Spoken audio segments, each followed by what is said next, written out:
How is everyone doing, YouTube? Dr. C3 here, and we are back with the CPL Season 1, Week 6 of, battles of the weekly recap. So, without further ado, I wanted to mix things up a little bit and start with the DS battles first. And the only reason why I would want to do this week is because our battle was played on the DS, and I unfortunately wasn't able to record it. So we're going to be doing a post-com like we usually do for the weekly recaps for other DS matches, but we're going to do it for this match instead and just include it in the weekly recap. But before we do that, I might as well just give you the rundown of our team. As you can see what Kings are brought and what we brought. You guys get the beauty of that. You don't have the anticipation of seeing what they're going to be bringing and having me live at it and all that shenanigans, which is, sort of a bit of... I'm going to restart this video. Alright. 3, 2, 1. How's everyone doing, YouTube? Dr. C3 here, and we are back with the CPL Season 1, Week 6 of weekly recap videos. So, I wanted to mix things up a little bit and, start with the DS battles first in the league, solely because our match was played on the DS and I wasn't able to record it live. We're going to be doing a post-com and just tagging it into the beginning of this video. So without further ado, let's jump right into what I brought. As you can see it on the screen and what Kingsor brought. That's the beauty of doing a post-com. You see both teams instead of waiting for the reveal and having me live at it and screw things up and yada yada yada. I'm ranting a little bit too much. Let's get right into the battle and what I decided to bring. So first off, you see our Savali, and it is Savali Ghost. The reason why I wanted to bring this is because he didn't really have that great, that great of a time against a physically defensive ghost type, and I figured Savali Ghost would be perfect to take on things like Rotom, Ampapom really well. It kind of hits the Sylveon in some ways. It just kind of like runs the gambit, It can take that Normalium hits from Ampapom is pretty much the true reason. But it's packing Ice Beam, Thunderbolt, Parting Shot, and Defog. Bolt Beam coverage kind of does well against the Kingsor's team, so that's why I decided to bring it. Next up we have Tapu Lele with the Terrain Extender, and I'll get to that in a moment. With the Psychic Surge ability, rocking Taunt, Moonblast, Energy Ball, and Psyshock. We are going to be going with max HP and modest max special attack. So I wanted to hit things hard. I didn't really care about speed. I wanted to care about hitting things hard and breaking down the walls and making sure if they get one hit, that's the only hit that they're going to get off on me.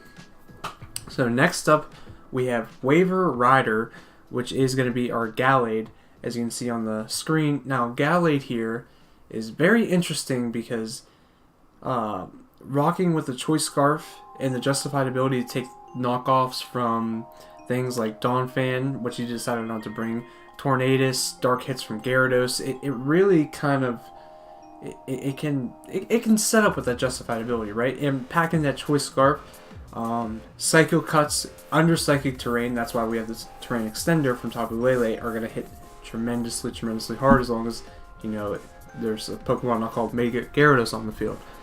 Otherwise, we do have Poison Jab for coverage, close combat, and Ice Punch, of course, for the Tornadus.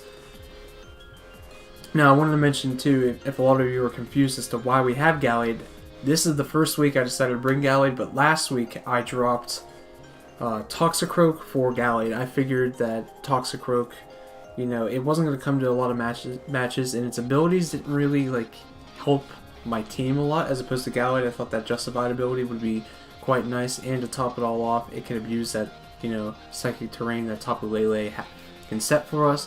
Prior to that, we didn't really have another Psychic type to abuse it, and I figured a Psychic Fighting type is unique, and it's got a lot of coverage moves, so I don't know. There's a lot of reasons. I'm not going to get into that. Next up, we have Shaman with Leftovers Natural Cure. Excuse me there. This is also going to be another defensive Pokemon rocking Synthesis, Psychic, Earth Power, and Seed Flare. It's mainly there just to, take hits and dish things out. It's mainly there for the Gyarados. I wasn't expecting the Rotom Frost whatsoever. I really thought Donphan was coming, so I figured that would have been another opportunity. Otherwise, it's just there. Like I said, taking hits, natural cure. Going to be able to take a status from something like a Will-O-Wisp from the Road Frost there. And I guess I'll go in order of the screen. Next up we have Araquanid with the Focus Sash Water Bubble ability. Rocking max attack, max HP, Sticky Web, Mirror Coat, Leech Life, Liquidation. I actually just realized that my Araquanid didn't have EVs in its HP. I only actually put it in the attack, which was kind of like a misbreed on my end, but things like that happen. Astro Bug here, mainly meant to just Focus Sash, get up Sticky Webs, and that's it. There was no Donphan, so I really could have... I'm seriously surprised he brought Road Frost instead of Donphan. Otherwise, I thought this was the matchup that I was predicting here. Last but not least, we have our Greetings Excadrill. And most of the time we see it paired up with the Sand, but this time I figured it's still going to be max attack, max speed in the Jolly category. But Mold Breaker and Assault Vest really do a lot for me.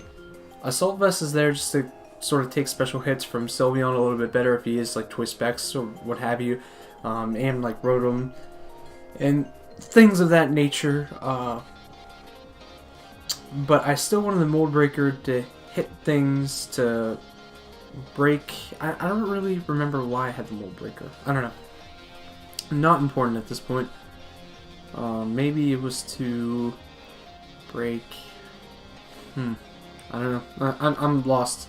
I'm lost. I truly don't remember why I brought Mold Breaker. But with all that said, my DS is dying. Give me a hot second. Alright, we're back. Sorry about that. So, we're going to jump right into this battle. I'm going to predict Tornadus as my opponent's lead. Either that or Donphan. Or, I'm sorry, not Donphan. Yeah, Tornadus was the lead predicted. But he decides to go into Ambipom Slap Slap. We do know we're Savali Ghost. So, knockoff's not going to knock off our memory. And to top it all off, we can just Party Shot right out. And that's exactly what we decided to do. So, I decided to go into Shaman. Here are Knuckles. Now, this is a -1, Ambipom, so he's just going to U-turn out, trying to get some super effective damage on us. So, I can't truly remember what I went for. I think I might have went for Seed Flare, just to go for some big damage. Yep, there was a Seed Flare. It hits Tornadus for a decent amount of damage. We do see the leftovers on Tornadus here. So, we're going to switch out. We know that we can't really take the Torn Hurricane very well. So we go back into Savali, as we do see that it's physical, it is acrobatics. So we're most likely going to have the U-turn, the knockoff, the superpower. I predict the superpower just for the Excadrill. He's going to U-turn back out into Malware this time. So I'm like, you know what? I'm just going to hit this thing with a Thunderbolt. I'm going to try and Parting Shot out. Now, I'm really dumb because in practice runs, I knew that Clear Body stopped Parting Shot, but I did it anyway. And man, did that hurt me because I got Toxicked. And because of that, you're going to see later in the match, spoilers, it kind of matters. So, I'm going to send out Excadrill. I have Mold Breaker.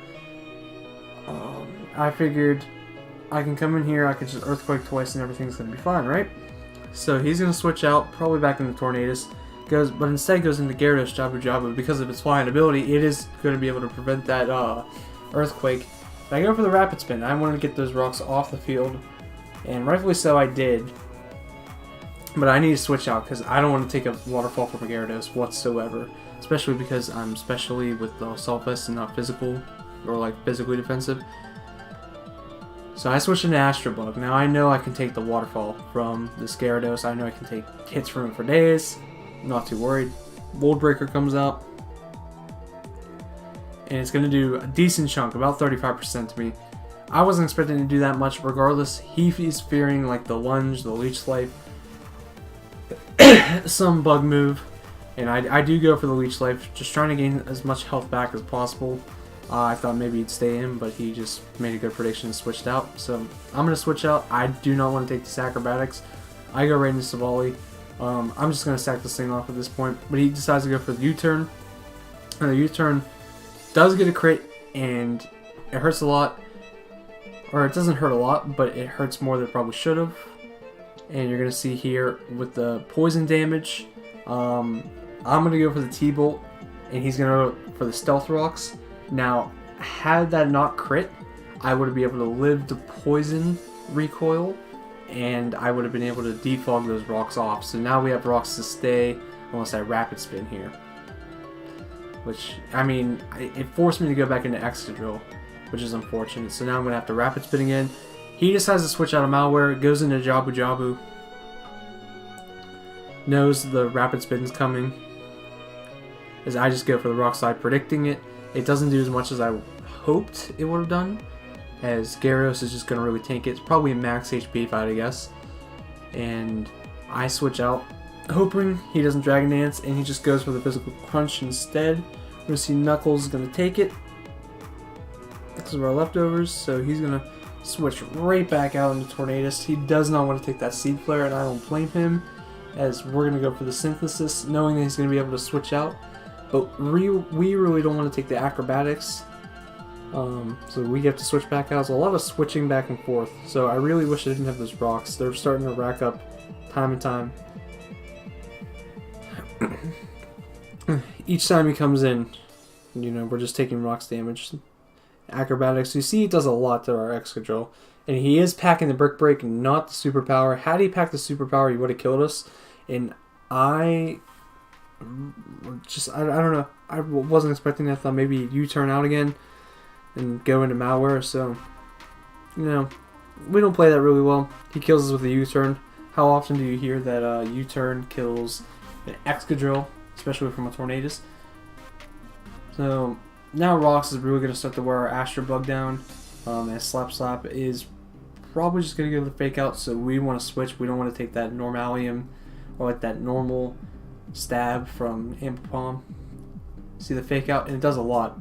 Considering that Knuckles is physical defensive, it does a lot to us. So he's going to U-turn again, and that momentum between Tornadus and Ambipom just U-turning in and out and in and out, and us having rocks up because we couldn't defog them, we're just getting worn down. I don't know how we beat this. We're already down 2 Mons, 6-4. And we haven't even put a dent into his team, maybe aside from the Mega Gyarados. But we're finally starting to get hits off on the Tornadus, as he's probably just going to U-turn and Regenerator out, but he just goes for the Acrobatics. He figures, you know what, I'm done switching out. And I don't blame him for staying in Acrobatics. Astro Bug. Now, I thought I could be able to take another Acrobatics, but I forgot about the Stealth Rocks on the field. So that was a misplay on my end. I don't know why he switches here. In hindsight, I probably should have clicked a different move. But I go for the Mirror Coat.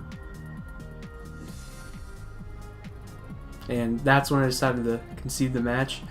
Had I known that he was going to want to switch, fearing us, I just clicked Mirror Coat because I knew we were sort of like on the back foot and that we were losing. And I kind of knew this game was over, right?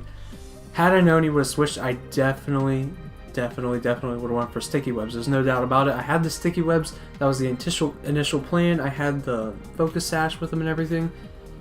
And I just figured that it was a lost cause. And I still had Tapu Lele and Gallade. So I don't know. I don't know what I was thinking there.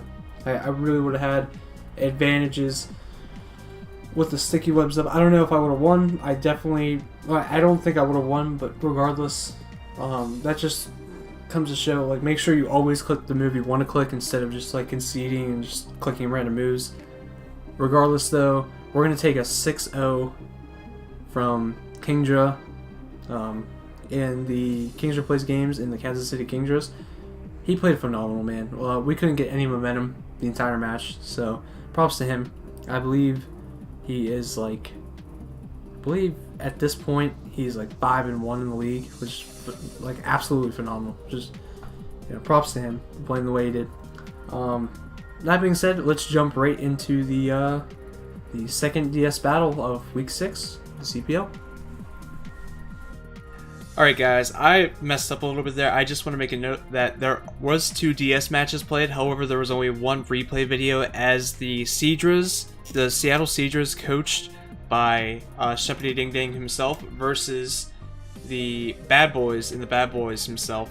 So they actually played their match, and due to some DS connection issues, they weren't able to salvage their footage. So just to clarify, they did play their match, and it was a 3-0 win by the Cedras. Now, with all that said, I think it's just appropriate to jump right into the matchup against TK Pata, coach of the Cincinnati Sacreds at this point, versus Ricky Manvinder, coach of the London Lucarios.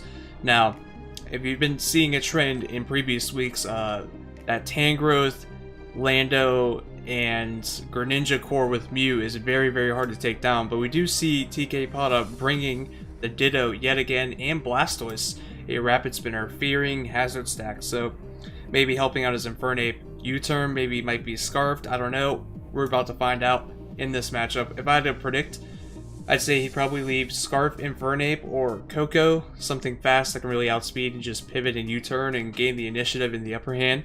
If I had to guess on Ricky's end, he would most likely want to lead Lando or Greninja or Mew, one of those three, either to set up some hazards or to just be faster and pivot out as well. So those would be my predictions, and let's jump right into it.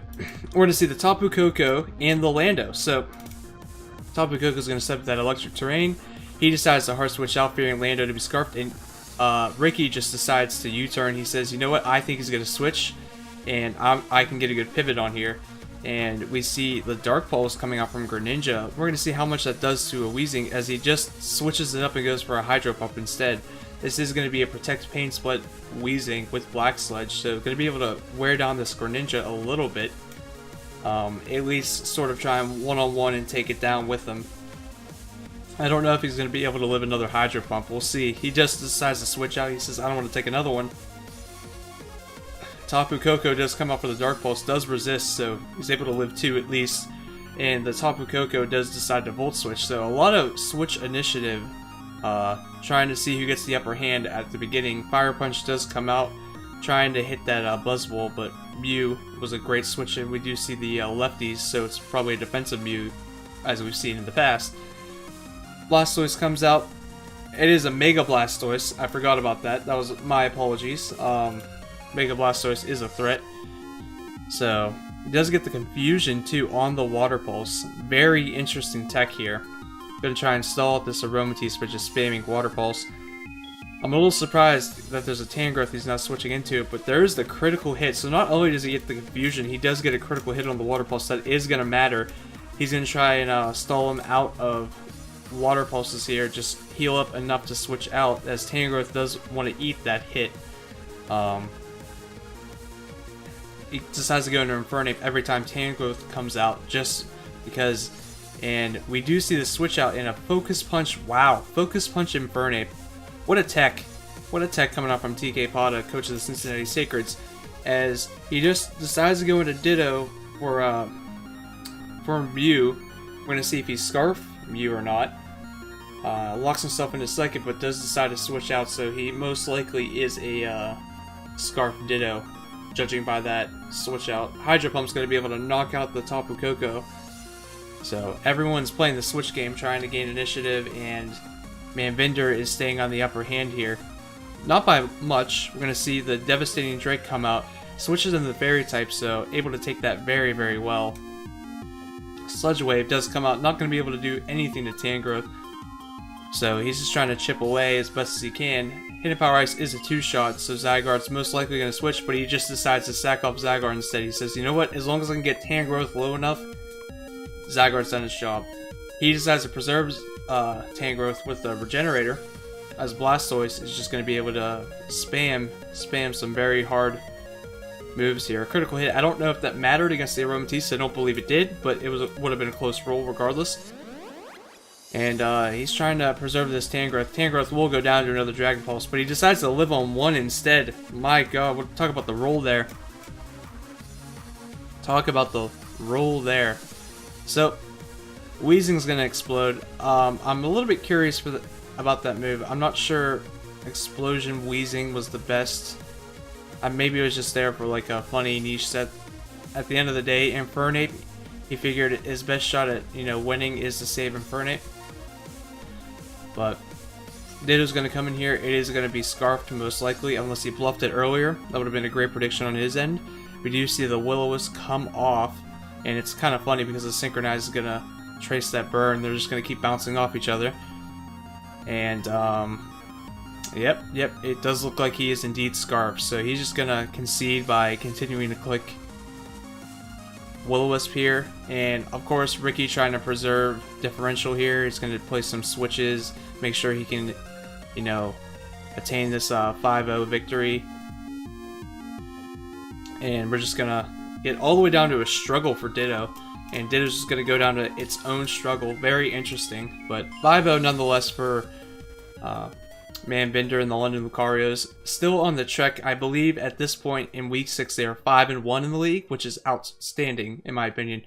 Only losing to Rome and Polions, who are at this point undefeated as well. So we're going to see what happens in this match as they are 5-0. And Mr. Carbonate, I can't really remember what his record is at this point in time, but it'll be an interesting match nevertheless. So, sorry about that, I had to take a water break, but I'm back. We're about to jump right into this matchup. As you can see, the stellar lineup from Roman Polions, having the Mega Skeptile Diancie is coming this week. We have Kieran Black, Celesteela, Seismitoad, and Gligar. So a little bit more bulk. Decides not to bring the Florges this week. Kind of interesting. We do see the newly picked up Golisopod for Carbonites on his end. A lot of fast prankster shenanigans and some first impressions. Maybe trying to get that Skeptile a little bit. Maybe trying to get, I guess pretty much that Skeptile. But we're going to see what happens. As Jolteon decides to lead out first, we do see the Celesteela. Celesteela has to switch. As he goes right on the Seismitoad. Takes the prediction very well. We see Spikes, the Iron Barbs, and the Occaberry. So he's fearing the Flamethrower on the Ferrothorn. He's going to switch on to Flygon, and we do see the Flamethrower coming out for the Celesteela. Celesteela is a Protect set with Flamethrower, so it is Leech Seed Protect. So we're going to see a more defensive Celesteela come this round. And making sure that he doesn't get Leech Seeded on, playing some switches to ensure that he doesn't take a huge Flamethrower from this beast. He does decide to stay in the bubbles as the Fire Blast comes out. At this point, Carbonite is just trying to get as much damage off. He does miss that Fire Blast, a little unfortunate. So he decides to go back out into Ferrothorn to take what is the super effective hit. Is that Hidden Power? Oh, jeez. Don't even know. That's interesting. Hidden Power Fighting? That I wouldn't know. I guess Hidden Power Fire, but why would you use that on a Blacephalon? A little interesting. At the end of the day, Lancelot's going to be the defogger here, ensuring that he can pivot between Gribbit and Diancie and Celesteela effectively. Kieran Black hasn't even hit the field yet, as Claws is just going to go for these liquidations, trying to wear down his walls. Able to knock out that Seismitoad, so you know, good feat on his end. They do trade 1-for-1 now. Zips is going to Mega Evolve. The Skeptile did decide to go behind a sub. A little interesting. Not going to be able to take out this this prankstering monster, as he decides to predict the Destiny Bomb. Goes for a Magic Coat, fearing the Stealth Rock setup again. As he's just going to be spamming Magic Coat, making sure that he doesn't get Leech Seeded. So, interesting set. Making sure that Aaron has to switch a lot. He's playing all the predictions, going for the burn there. Decides to say, you know what, Mega Banette here is vital to the team, so I'm going to save it and hope that I can get a Prankster. The Outrage coming off, not being able to kill Roadkill, so we do know that it has some HP bulk. But he goes out right into Claws trying to get it with the first impression. Aaron saw right through that. A lot of switching, trying to gain this initiative in this game. I really like it. There are big plays coming out from both coaches making predictions. You can see here he does decide to go for the Hidden Power, fearing that Lancelot might come in to take it instead of Gemstone. So Aaron making the middle plays now, as Carbonite decides to now sack off Mega Banette. and he's just trying to claw his way back in. Liquidation is faster than the roadkill, so he wasn't even max speed. Very interesting. And Mr. Carbonite is just trying to preserve his momentum and make sure that he's able to outspeed everything. Inferno Overdrive is not going to be able to do enough to this gemstone. Diancie is a powerhouse in tier 3. Bubbles does live on 1 HP or 1%, so the fake sash coming through does get his beast boost up. Is it going to be able to... he won't be able to outspeed this Mega Skeptile anyway, so wouldn't matter.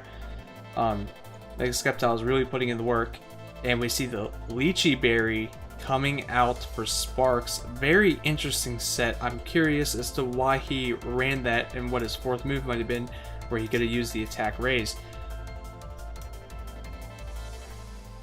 We see Claws coming back out, trying to save it. I don't think it's going to be able to beat this Celesteela one-on-one, especially because it is Leech Seed Protect, as Celesteela is one of those Pokemon where it's incredibly bulky, and you know, you just want to spike a DS every time it Leech Seed Protects in your face.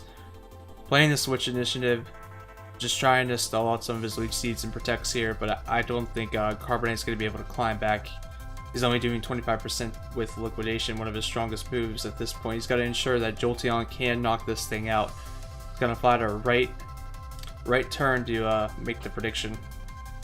Emergency Exit does come out on the Protect, so he can throw off a Thunderbolt if he chooses to.